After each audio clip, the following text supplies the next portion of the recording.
Hello, my dear students. I hope all are you fine. Myself is Dharmdev Arya from Brahmdat Saraswati Vidya Mandir Senior Secondary School, Bilaspur. Dear students, क्षितिज में काव्य खंड क्षितिज एक काव्य खंड के जो पहला चैप्टर है आपका कबीरदास जी ने जो पद लिखे हैं और उसमें बताएंगे कि पहले तो हम इसमें कबीरदास का जीवन परिचय देखेंगे। कबीरदास के जीवन परिचय के विषय में पढ़ेंगे। कबीर का जन्म 1398 ईस्वी में वाराणसी में हुआ। ये कबीर का जो जन्म है और मृत्यु के बारे में जो अनेक विचारधाराएं रही हैं प्रचलित, और ये कहा जाता है कि इनका जन्म जो है वो 1398 में काशी में हुआ, काशी में अर्थात वाराणसी में हुआ, और मृत्यु सन 1598 ईस्वी के आसपास मगहर में हुई। अब क्योंकि अनेक उनके बारे में अनेक किंवदंतियाँ मिलती हैं और उन्हें कबीर ने विधिवत शिक्षा नहीं पाई थी, लेकिन सत्संग, पर्यटन तथा अनुभव से उन्होंने ज्ञान प्राप्त किया, यानी विधि पूर्वक, समझे ना। उन्होंने जो था शिक्षा ग्रहण नहीं कर पाए वो, लेकिन उन्होंने सत्संग, तरह तरह की सत्संग ज्वाइन करना, पर्यटन, घूम करके इधर उधर भ्रमण करके तथा अनुभव से, एक्सपीरियंस से उन्होंने ज्ञान प्राप्त किया। और कबीर भक्तिकालीन, देखिए आदिकाल, पहला काल आदिकाल होता है, उसके बाद भक्ति काल होता है। भक्ति काल में भी होती है कि निर्गुण भक्ति, सगुण भक्ति। तो ये निर्गुण भक्ति में निर्गुण भक्ति भी दो शाखाएं होती हैं, ये ज्ञानाश्रय शाखा, प्रेमाश्रय शाखा, है ना। तो इस तरीके से निर्गुण भक्ति के ज्ञान मार्ग की शाखा के कवि थे। तो भक्ति काल की निर्गुण संत परंपरा के प्रमुख कवि कबीरदास रहे हैं ये, और उसके प्रमुख कवि रहे हैं कबीरदास।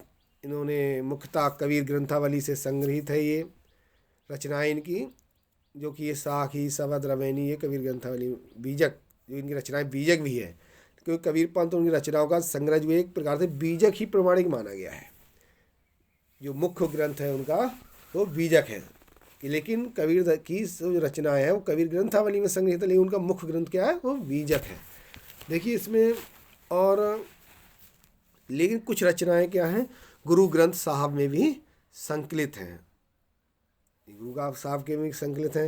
लेकिन और देखें इसमें, क्योंकि अब जब किंवदंतियाँ इनकी मिलती हैं, बहुत सारी विचारधाराएं मिलती हैं, लेकिन सही बात तो नहीं पता है। और इसमें ये भी बताया गया कि उन्हें नीरू और नीमा नामक जुलाहा दंपति ने पाला पोसा, है ना। कबीर पढ़े लिखे नहीं थे, यही सत्संगों से उन्होंने अपने ये अनुभवों के अनुसार जो है उन्होंने ज्ञान प्राप्त किया। और ये समाज, भारतीय समाज में अनेक अंधविश्वास और धार्मिक आडंबर व्याप्त थे, लेकिन हिंदू मुसलमानों के विश्वासों और मान्यताओं में विषमता बढ़ रही थी। आडंबर व्याप्त थे, लेकिन हिंदू मुसलमान ये क्या थे, ये इनमें मान्यताओं विषमता बढ़ रही थी। लेकिन समाज कठिन परिवर्तन दौर से गुजर रहा था। अब कबीर ने ऐसे आडंबरों कृतियों का विरोध किया कि उन पर तीखा प्रहार भी किया।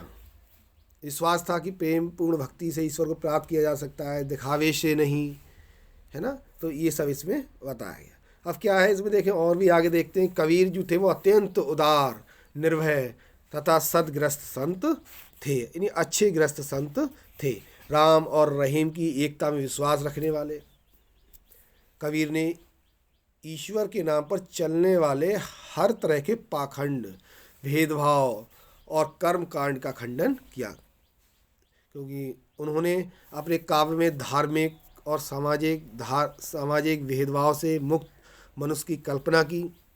ईश्वर, प्रेम, ज्ञान तथा वैराग्य, गुरु भक्ति, सत्संग और साधु महिमा के साथ आत्मबोध और जगत बोध की अभिव्यक्ति उनके काव्य में हुई है।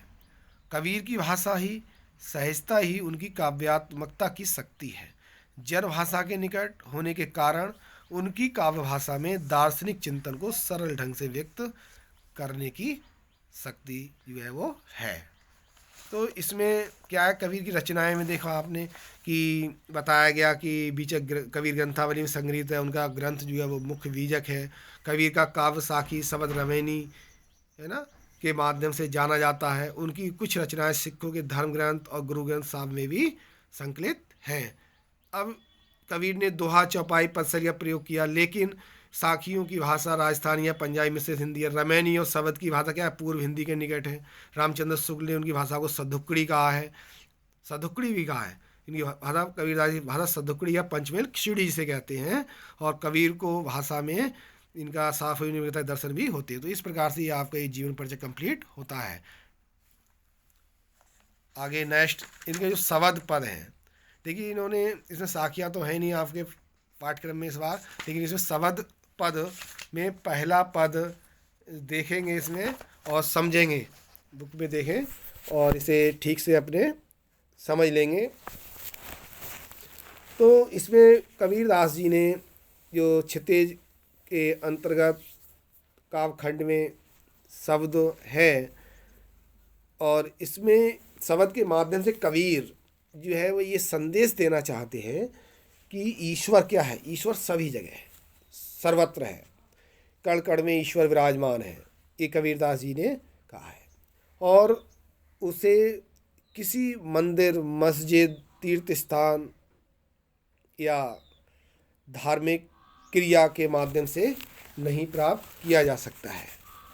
और यही बताया कि चाहे आपके मंदिर जाएं, मस्जिद जाएं, तीर्थ स्थल जाएं, धार्मिक क्रिया के माध्यम से प्राप्त नहीं किया जा सकता है। बल्कि कबीर इस बात की पक्की गवाही देते हैं, गवाही देते हुए कहते हैं कि यदि मन में उस परमात्मा से मिलन की प्यास है, कह रहे हैं अगर उस परमात्मा से मिलन की प्यास है तो वह एक पल की तलाश में मनुष्य के अपने अस्तित्व के भीतर उसकी अपनी सांसों में बसा हुआ मिल जाएगा, लेकिन दिखाई दे जाएगा। इसी संदेश को निवेदित करते हुए कवि ने इसमें पैराग्राफ बताया है कि वह परमात्मा तो स्वयं अपने बसने की जगह बताते हुए कह रहा है। वो कहता है, बताया, देखिए मोको कहाँ ढूंढे वंदे, पैराग्राफ में देखें शब्द वन में कि मोको कहाँ ढूंढे वंदे मैं तो तेरे पास में। देखिए बताया उन्होंने कि हे, मोको मीन्स मुझे, मोको मीन्स क्या है, मुझे, है ना मैं देवल, ना मैं मस्जिद, ना कावे कैलाश में। उन्होंने कहा कि मोको, मोको मीन्स मुझे, मुझे जो है कहाँ ढूंढना चाहता है मेरी खोज में लगे हुए बंदे मीन्स मनुष्य, हे बंदे, हे मनुष्य, तू मुझे कहाँ ढूंढ रहा है, किस तरह ढूंढ रहा है। मैं तो तेरे पास में ही हूँ, अर्थात मैं तो तुम्हारे पास में ही हूँ। कहता है कि बताते कहता है कि ये मेरी खोज में लगे हुए मनुष्य, तू मुझे कहाँ खोज रहा है, मैं तो तेरे पास में ही हूँ। ना मैं देवल, ना मैं मस्जिद, ना वह कावे कैलाश में। तो बताया कि ना तो मैं देवल, देवल मीन्स क्या होता है, देवालय, देवताओं का आलय, देव प्लस आलय, दीर्घ संधि हो रही है ना इसमें, देवताओं का आलय, जहाँ देवताओं का भंडार होता है, जहाँ देवता रहे निवास करते हैं, अर्थात मंदिर, है ना। तो कह रहे हैं ना मैं देवल, ना तो मैं देवालय में हूँ, मंदिर में हूँ, अर्थात ना मैं मस्जिद, ना ही मैं मस्जिद में हूँ, ना कावे कैलाश में, समझे। कह रहे ना तो मैं कावे कैलाश में, तब हिंदुओं का तीर्थ स्थान कैलाश होता है ना तो मैं कैलाश में हूँ। तो उन्होंने कहा है कि ना तो मैं मस्जिद में वास करता हूँ, ना ही कावा या कैलाश में हूँ, अर्थात उन्होंने स्पष्ट कहा है कि मुझे जो ढूंढ रहे हो, मैं तो, हे बंदे, मैं तेरे पास में ही हूँ। जिधर तुम इधर उधर घूमते रहे हो, इधर उधर उधर ढूंढ रहे हो, ना तो मैं देवालय में हूँ, ना मस्जिद में हूँ, ना मैं कैलाश में हूँ, मैं अर्थात कहीं पर भी नहीं हूँ।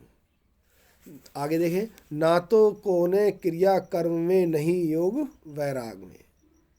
अब देखिए इसमें क्रिया कर्म क्या है, क्रिया कर्म का मतलब होता है कर्म कांडों से, कर्म करने कांडों से, नहीं योग वैराग। योग क्या होता है, वैराग, योग मीन्स वैराग, योग साधना और संन्यास जिसे कहते हैं, है ना। योग वैराग होता है, योग साधना या संन्यास। तो उन्होंने बताया है कि ना तो कोने में हूँ, ना क्रिया कर्म कांडों में ही हूँ, ना ही मैं वैराग्य था योग साधना और संन्यास में। उन्होंने स्पष्ट कह दिया है, ना ही योग और वैराग्य की साधनाओं में मेरा वास है। यदि तुम सच्चे खोजी हो तो देखो, कहना खोजी होए तो तुरत मिलियो पलवर की तलाश में। कहना अगर तुम सच्चे खोजने वाले हो तो देखो एक ही पल में मैं तुम्हें मिल जाऊंगा। स्पष्ट कहा है उन्होंने कि खोजी हो तो तुरंत मिलियो। अगर तुम खोजी हो, खोजने वाले हो तो देखो एक ही पल में मैं तुम्हें मिल जाऊंगा। क्यों? क्योंकि क्योंकि मैं तो सब सांसों की सांस में बसता हूँ। है ना, कवि कहे कबीर सुनो वही साधो, सब श्वासों की श्वास में। उन्होंने स्पष्ट कहा है, कबीरदास जी कहते हैं कि कहने का अर्थ यही है कि परमात्मा मनुष्य के भीतर ही विराजमान है, भीतर ही निवास करता है, अर्थात देवालयों और कर्मकांडों में नहीं। उन्होंने स्पष्ट कहा है, भाई आडम का विरोध किया है कि मनुष्य जो है वो अज्ञानता के कारण जो है वो इधर उधर खोजता हुआ फिर रहा है।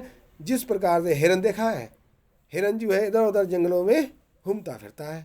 क्यों? क्योंकि उसे पता ही नहीं है खुशबूदार पदार्थ कहाँ से आ रहा है। क्या है कि कस्तूरी कुंडल वैसे मृग ढूंढे बनवाए, है ना, दुनिया ऐसे राम जैसे घट घट राम। मतलब इस प्रकार से बताया गया है कि जिस प्रकार से हिरन जो है वो घूमता फिरता है जंगलों में, उसे नाभि खुशबू जो होती है उसकी नाभि में होती है, और नाभि में एक खुशबूदार पदार्थ होता है जो कि खुशबू आती है, वो तो घूमता रहता है, उसे ज्ञान ही नहीं है मनुष्य को। और वो तो घूमता रहा, उसे पता ही नहीं मेरे अंदर ही ईश्वर विराम है, मेरे अंदर ही खुशबू पदार्थ आ रही है, वो भटकता रहता है। इससे मनुष्य भी जो है वो इसी प्रकार से भटकता रहता है, उसे पता नहीं है मेरे अंदर ईश्वर विराजमान है, और इसीलिए वो इधर उधर घूमता है। इसलिए कबीरदास जी ने यहाँ पर जो वाहियात डंबोर का विरोध किया है, स्पष्ट किया है। इसे देख लेंगे और पढ़ लेंगे अच्छी तरीके से, लाइक करें।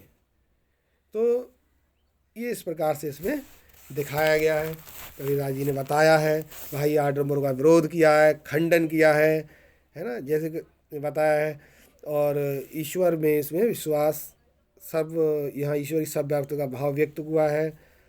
तो इसमें ये सब इस तरीके से उन्होंने बताया कि देवालयों कर्मकांडों में ईश्वर का वास नहीं है। ईश्वर तो पर मनुष्य जो है के भीतर ही निवास करता है। तो डियर स्टूडेंट, देखिए इस पैराग्राफ को आपने समझा ठीक से, और इससे रिलेटेड प्रश्न भी आते हैं। पैराग्राफ दे देते हैं और उसमें 3 क्वेश्चन भी नीचे दे देते हैं, तो उन क्वेश्चनों के आंसर भी आपको लिखने होंगे। और रिटन में भी आते हैं, जैसे अभी इस पैराग्राफ से रिलेटेड प्रश्न बनता है कि मनुष्य ईश्वर को कहाँ कहाँ ढूंढता फिरता है। तो उन्होंने कहा कि मनुष्य जो है वो ईश्वर को जो है देवालय, मनुष्य देवालय में, मस्जिदों में, कावा कैलाश, विभिन्न क्रिया कर्मों और योग तथा वैराग में ढूंढता फिरता है। इसी प्रकार देते हैं कि कबीर ने ईश्वर को प्राप्ति के लिए किन किन प्रचलित विश्वासों का खंडन किया है। तो देखिए इसमें उन्होंने स्पष्ट किया है कि कबीर ने ईश्वर प्राप्ति देवालयों में जाने, मस्जिदों में जाने, काबा काशी की यात्रा करने, विभिन्न कर्मकांड करने और योग वैराग की साधना करने के लिए विश्वास का खंडन किया है। इसी प्रकार से देखिए इसमें दिया है कि कबीर ने ईश्वर को सब श्वासों की सांस में क्यों कहा है। कबीर ने कहा है ना, कहे कबीर सुनो वही साधो सब श्वासों की श्वास में। तो कबीर का ईश्वर निवास प्रत्येक जीवात्मा के अंदर है, इसलिए कबीर ने कहा है कि ईश्वर आत्मा में अर्थात सब श्वासों की श्वास में है। उन्हें स्पष्ट कहा है कि कहे कबीर सुनो वही साधो सब श्वासों की सांस में, है ना, एकदम ईश्वर का निवास प्रत्येक जीवात्मा के अंदर है, कण कण में ईश्वर विराजमान है। इसलिए कबीर ने कहा है कि ईश्वर आत्मा में अर्थात सब श्वासों की श्वास में है। प्रिय स्टूडेंट, इसे आप देखेंगे, समझेंगे और लाइक करें।